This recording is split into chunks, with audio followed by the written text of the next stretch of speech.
I've been working the late night shift as a medical equipment technician at our local hospital for about 2 years now. If you don't know what that is, basically I sit in the basement for 8 to 10 hours a night, scrubbing, sterilizing, and packing up surgical tools. It's a pretty mind-numbing job, and honestly, it can get kind of gross with what's left on the instruments, but it keeps a roof over my head, and I usually like the quiet. Or, well, I used to like the quiet. About 3 months ago, things started getting really weird down there, and I haven't slept right since.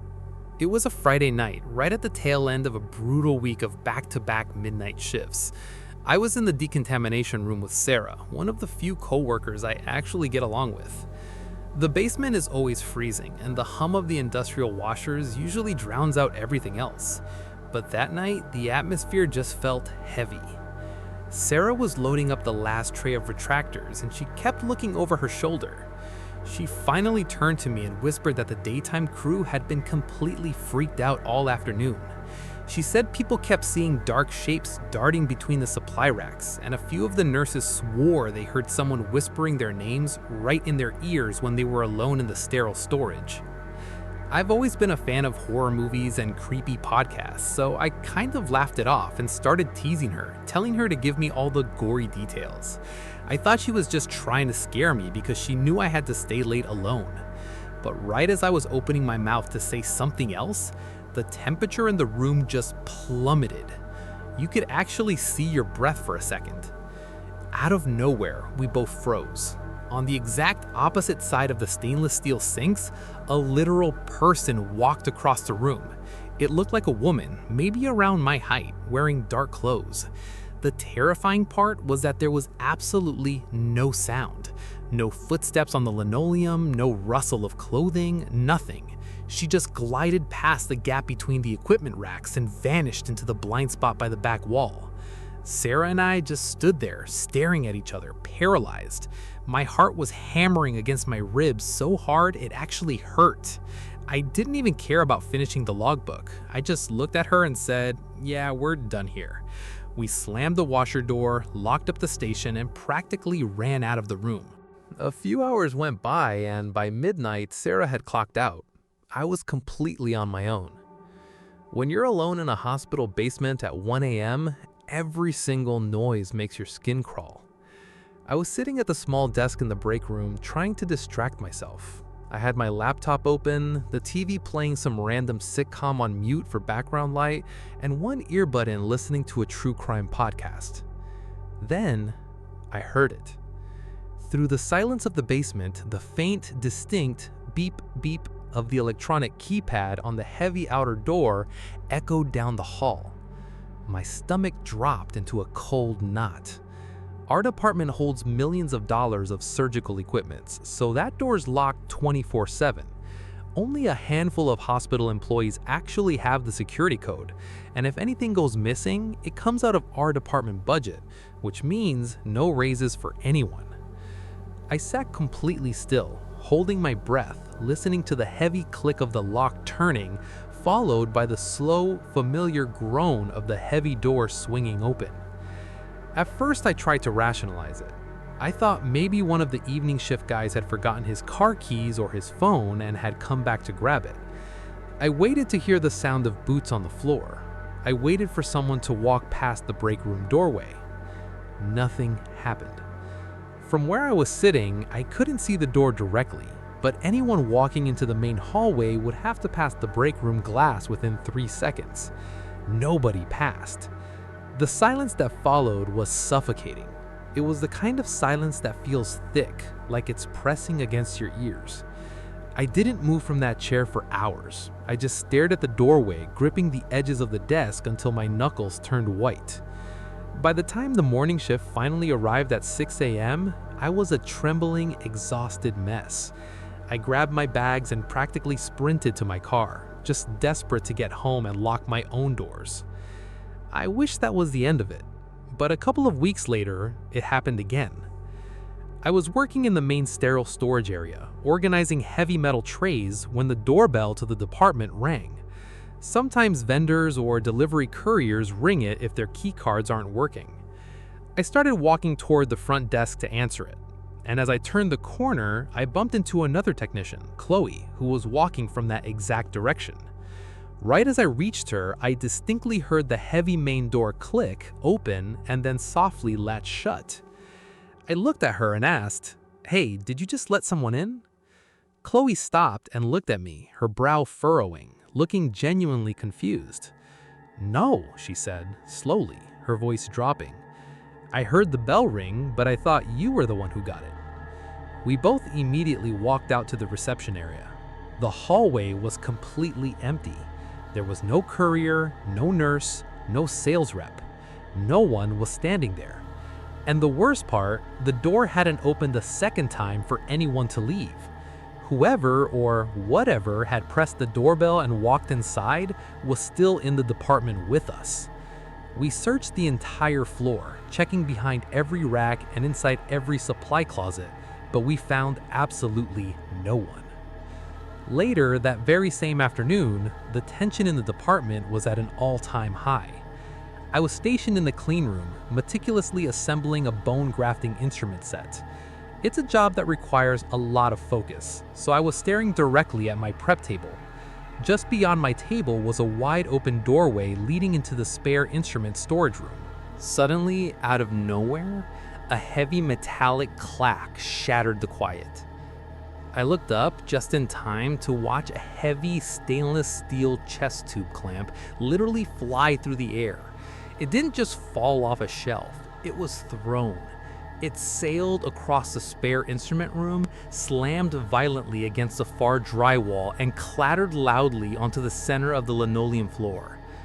Chloe, who was working at a station a few feet away, saw it out of the corner of her eye. We both just stopped breathing.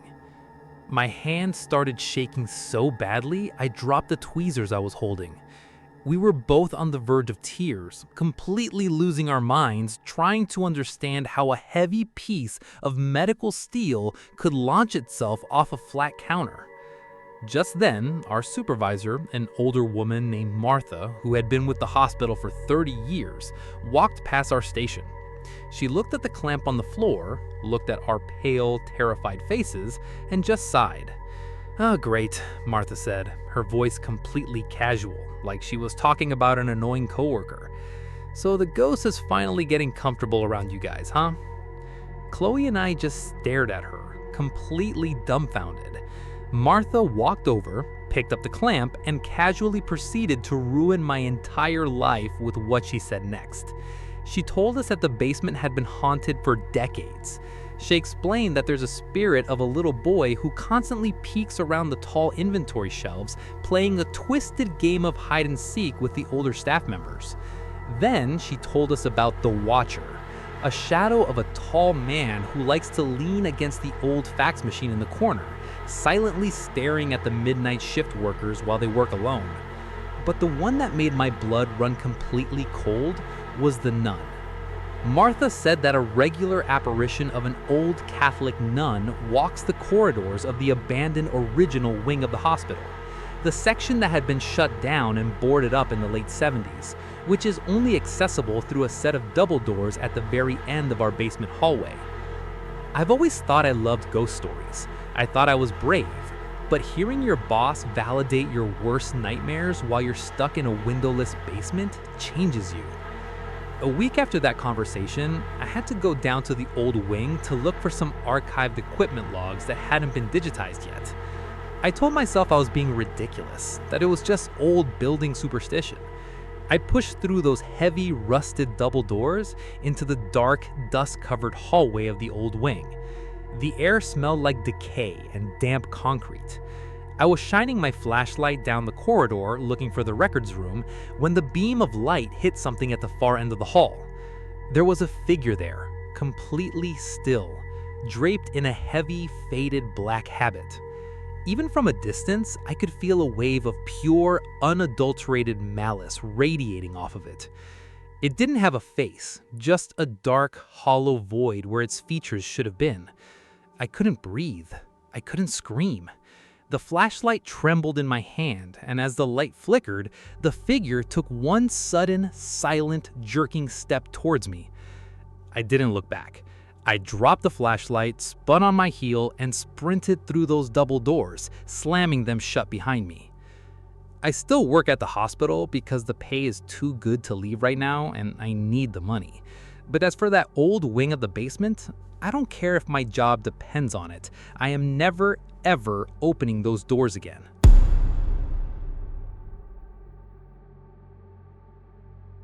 Hey guys, I've been debating sharing this for a while, mostly because I know how crazy it sounds, but I really just need to get it off my chest. A couple of years ago, I took a job working the late night janitorial shift at a local district. My route covered the middle school and the high school right next door, but I usually spent my late nights from about 7 p.m. to 11 p.m. isolated in the middle school building. If you've never been inside a completely empty school at night, it's hard to describe the vibe.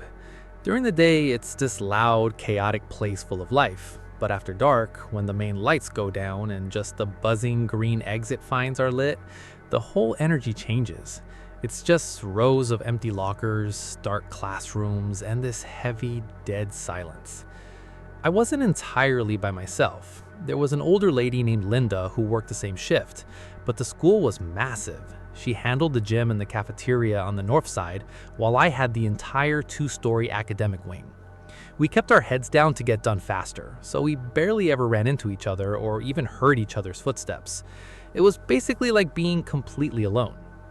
For the first month or so, it was totally fine, just boring, routine work. But around week 5, this weird, prickly feeling started creeping up my neck whenever I was sweeping the upstairs hallways. You know that hyper-aware sensation that someone is standing right behind you, staring at the back of your head? It got so intense some nights that I'd constantly whip around, expecting to catch a stray student or a teacher who stayed late, but there was never anyone there. Now, I've always been into ghost stories and paranormal podcasts, but I'm also a pretty rational person. I know that old buildings have massive electrical grids. I actually read somewhere that high EMF fields from old fuse boxes and old wiring can mess with the human brain and trigger intense paranoia or even hallucinations. So to keep myself from losing it, I started playing a game. Every time I got that overwhelming watched feeling, I'd stop, look around, and try to find the nearby electrical panel or server closet. Rationalizing it like that helped me keep my anxiety in check, and I'd just crank up my headphones and talk out loud to myself to fill the void. Then came a Tuesday night in late October. The weather outside was miserable, just the cold, relentless rain beating against the classroom windows. I was up on the second floor biology lab, wiping down the black lab counters with disinfectant. The only sound in the room was the wet squeak of my paper towels. Suddenly, a sharp, incredibly loud crack echoed from the ceiling right above me. I jumped out of my skin, dropping my bottle. It sounded like a heavy wooden beam splitting, or someone dropping a bowling ball on the roof. I stood there, heart hammering, staring up at the acoustic ceiling tiles. After a few seconds, I forced myself to take a deep breath. It's just the HVAC system, I told myself. The heat is kicking on. The metal ducts are expanding. Standard old building noises. I picked up my bottle and went back to wiping the counter. Then it happened again. Crack, crack. 2 distinct, deliberate bangs from the exact same spot above the ceiling tiles. At that point, the silence in the room felt terrifyingly loud. I don't know what possessed me to do it. Maybe I was just trying to mock my own fear or prove to myself that it was just random building settling. But I walked over to the nearest student desk. I raised my hand, and using my knuckles, I rapped a distinct little rhythm on the fake wood. Tap, tap, tap. I held my breath and listened. From the ceiling, right above my head, the disembodied sound replied. Bang, bang, bang, bang. It perfectly mimicked my exact rhythm. Same pacing, same emphasis. A wave of literal ice water crashed down my spine. My arms broke out on goosebumps. I froze, staring upward, my mind completely short-circuiting. I tried to convince myself it was a freak echo. I waited about 10 seconds, my hand trembling a little, and then I knocked a completely different, more complicated pattern on the desk. Bang, bang, bang, bang. it shot right back down at me from the ceiling tiles. We went back and forth like that maybe 3 or 4 times. It was responding to me in real time. It knew I was there and it was playing along. Suddenly, the curiosity evaporated, and this overwhelming, suffocating sense of dread filled the room. The air felt thick, like it was getting harder to breathe. I didn't even bother grabbing my cart. I just turned around and walked out of that classroom, quickening my pace until I was practically power walking down the dark hallway, desperate to find Linda.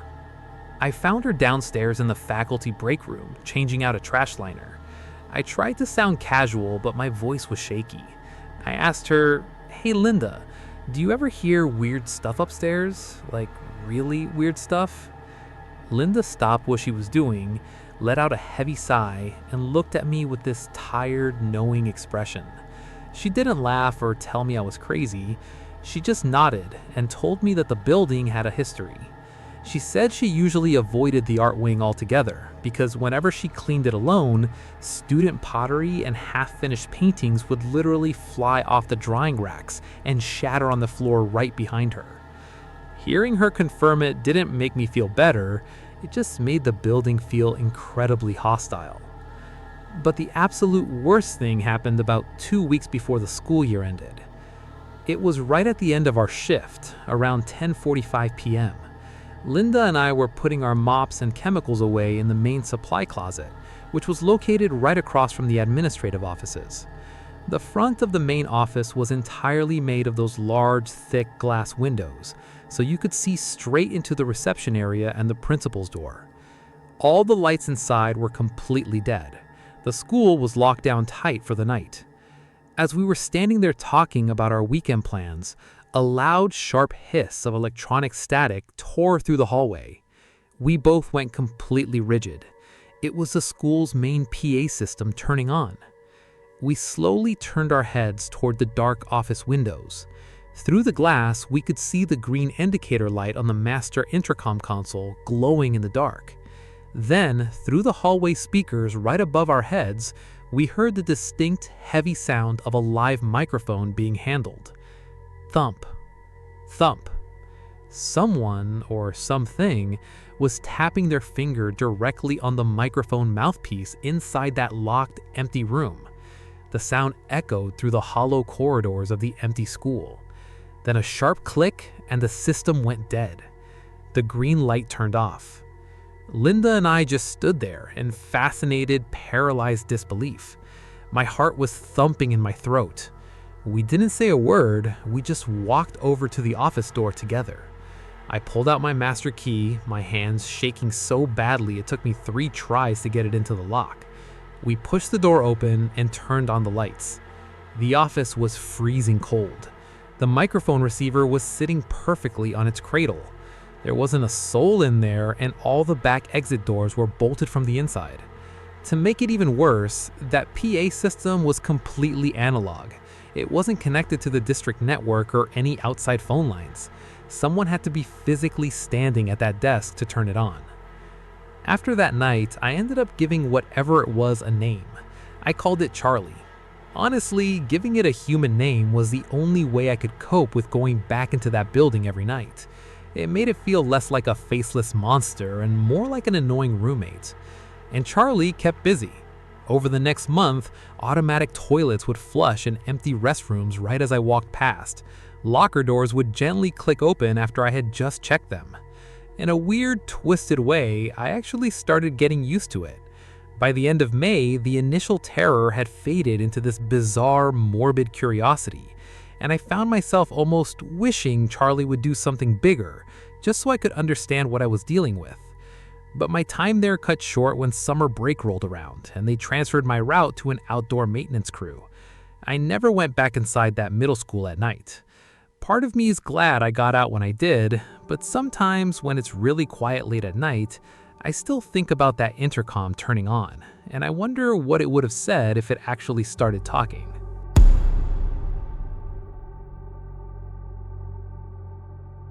I still get this completely sick, hollow feeling in my chest whenever I have to pull into a gas station after the sun goes down.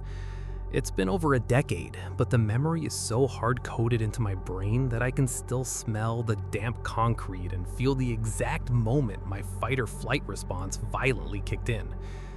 When I was 15, I managed to get hired for my very first job. It was at this ancient, rotting service station tucked away on a lonely stretch of highway out in the rural Midwest. The place was a total health hazard. The roof leaked every time it drizzled, leaving these disgusting, warped yellow stains all over the ceiling tiles, and there was a permanent layer of grease, dust, and black mold caked onto literally every square inch of the back rooms. The people management hired weren't much better than the building itself. It was a sketchy, revolving door of local junkies and drifters. Most of my coworkers were clearly deep into meth. They had the classic, gray, decaying teeth, the constant nervous twitching, and a habit of stealing cartons of cigarettes when the manager wasn't looking. One of the guys on the day shift had actually done a massive stretch in state prison for manslaughter, which was a whole separate horror story on its own. It was just an uncomfortable, grime-covered place to exist. But at 15, you just want a paycheck, so you shut your mouth and do the work. But there was one specific chore at the end of the night that I absolutely loathed: the trash. If you've ever watched that episode of SpongeBob when he has to take the garbage out during the graveyard shift and gets utterly paralyzed by the dark, that was my exact reality every single night. Our dumpster wasn't right outside the door. It was situated way out at the far gravel edge of the property, a good 50 yards away from the back exit. The only illumination out there was a single dim security bulb hanging directly over the metal bin, buzzing loudly in the dark. The rest of the lot was completely pitch black, flanked by thick woods and the massive, silent shapes of long-haul semi-trucks that parked overnight to let the drivers sleep. Walking out there felt like stepping off the edge of the earth. It was a freezing, dead silent night in late November when everything went sideways. I was wrapping up the closing checklist, dragged the heavy, overfilled plastic bag out the creaking metal back door, and started the long, lonely walk across the crunching gravel toward that buzzing yellow light. My breath was heavy in the cold air, and that was just looking forward to locking up and heading home. I reached the bin, hoisted the heavy bag with both hands, and tossed it over the edge. Right as the bag landed with a dull thud, a voice sliced through the silence. "Hey, boy." It was quiet, low, a raspy whisper that sounded entirely too close. It seemed to come from the deep shadow right between two of the dark, unlit semi-trucks parked just past the light's reach. I completely froze. My heart skipped a beat, and a heavy, unnatural stillness settled over me. I slowly turned my head, my eyes straining against the glare of the overhead bulb, trying to see into the black gaps between the massive tires. The trucks were entirely dark, engines off, curtains drawn. I waited, holding my breath, telling myself my mind was just playing tricks on me because of the creepy atmosphere. I turned around to start heading back to the safety of the store. Then it came again, louder this time, carrying a sharp, impatient edge. Psst. Hey, boy. I stopped in my tracks. Looking back, I should have just run. But when you're a naive kid, your brain desperately tries to rationalize things to keep from panicking. I figured maybe it was a truck driver who had stepped out of his cab, or someone who had broken down and genuinely needed a hand. I swallowed hard, trying to keep my voice steady. Hello? Can I help you? A terrifying beat of total silence passed. Then the voice hissed back out of the darkness, cold and demanding. Come here. In that exact split second, every primitive survival instinct I had slammed into overdrive. A wave of pure adrenaline hit my bloodstream, and the hair on the back of my neck stood completely on end. My gut wasn't just warning me. It was screaming at me that if I took one step into those shadows, I was never coming back out. I didn't say another word. I didn't look back. I just pivoted and started walking briskly back toward the bright fluorescent windows of the station. With every step, the panic in my chest grew suffocating. My fast walk quickly broke into a clumsy, terrified jog as the loose gravel shifted beneath my sneakers. Suddenly, The heavy thud of boots hit the gravel right behind me, and a man's deep, booming voice roared at the absolute top of his lungs, tearing through the night air. "Hey, boy!" That was it. The thread snapped.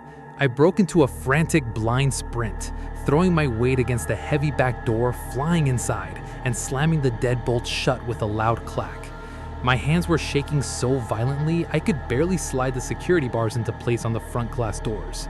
I skipped the rest of the cleaning, left the registers as they were, ran out to my car, locked myself inside, and tore out of that parking lot with my tires screaming. I drove all the way home, staring at my rearview mirror, weeping from pure, unadulterated terror. The next morning, I was scheduled to open the store at 6 a.m. As I pulled down the highway and the station came into view, my stomach dropped straight to the floor. The entire lot was cordoned off with bright yellow police tape. 3 squad cars were parked out front with their strobe lights painting the old building in blue and red, and a couple of officers were standing by the shattered glass entrance talking to my manager, who looked completely white-faced and devastated. I got out of my car, my legs feeling like lead, and walked up to the perimeter. My manager looked at me and told me someone had broken into the store and completely ransacked the safe and registers just 30 minutes after I had left the night before. When the detective took me aside to get my statement, I told him the entire story about the dumpsters, the trucks, and the voice calling out to me in the dark. The detective's face went completely grim. He looked at me with this heavy, unsettling pity and explained that my encounter perfectly matched a string of violent, armed gas station robberies that had been plaguing the county line. They weren't just looking to rob an empty store. Their tactic was to hide in the darkness, wait for the lone closer to come out with the evening trash, and ambush them. They would force the employee back inside at gunpoint, use them to clear the security codes, and then tie them up or take them hostage. The cop told me that at a station 20 miles out, the clerk had tried to hesitate and they had beaten him so brutally with a tire iron that he was currently on a ventilator in the hospital. They were waiting for me in the shadows. They were trying to lure a 15-year-old kid into the dark, and if I hadn't listened to that sudden screaming knot in my stomach and run when I did, I would have walked right into an ambush. To this day, I don't even want to imagine what would have happened to me out there past the light.